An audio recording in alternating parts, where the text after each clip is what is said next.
Assalaamu calaykum waraxmatullaahi wabarakaatu. Soo dhawaada markaan asxaabtayda aniga walaalkiin Aamina. Maantana waxaan idin wadaa warbixin ku saabsan Khamiista. Maalinta Khamiista iconic maxaa la soo wadaa ama Blair Future Road waxay ahaataba. Waxaan idin wadaa warbixin ku saabsan maalinta Khamiista maxaa la soo wadaa. Waxaa la soo wadaa dhowr koox loo qiyaasayaa in la keeni doono.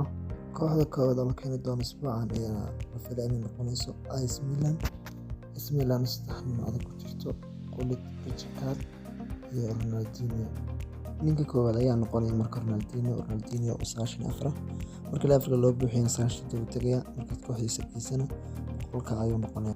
Ninka ku soo xiga ayaa asaga noqon doona Gullit marka la buuxiyo asaga qaabkiisa noqonaya. Ninka saddexaad ayaa asaga noqonaya marka Inzaghi marka la buuxiyo qaabkaas noqonaya 99 95 97 ayuu tagaya marka la geeyana. Haddii ay dhacdo AC Milan in laga keeno way saddexda hore kugu soo sheegay waxaa laga yaabaa in la keeno saddexda nin oo kale.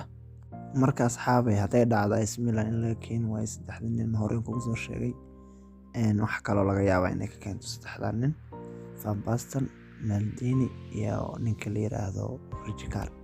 Marka asxaabay waxaan filayaa AC Milan in laga keeni doono labadaas qaab mid oo hadii la yiraahdo.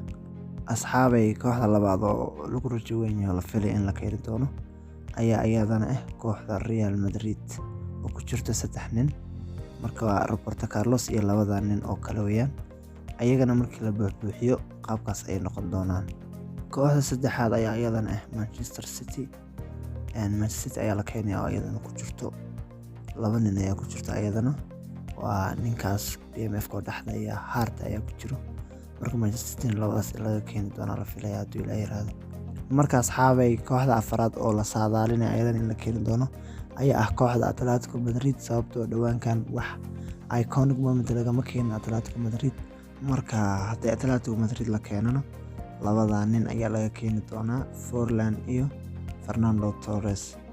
Haddii aan dhanka uga soo gudubno iconic-ga oo soo gudubno xagga future-ka maxaa la keeni doonaa waxaa laga yaabaa in la keeno Blair Worldwide oo ku jira Aubameyang iyo sida Son Heung-min.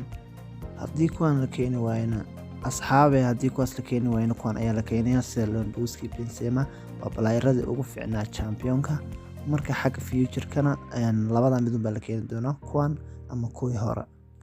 Tayada kale asxaabay isbuucan wax free tuurasho la dhahay ma jiri doonto lamana keeni doono laba koox iconic tuurasho sida Khamiista hadaan soo dhaafno kale iyo kuwii ka horeeyayba isbuucan waxaa la keenayaa hal koox kaliya sidii waagi hore oo kale iyadana sidoo kale waxaa la keeni doonaa box draw legend cusub waxaa la keeni doonaa sida dadka horta nin kaga muuqda sida Batistuta Low dhinaca box drawgana kuwaas in la keeni doonaa la filayaa.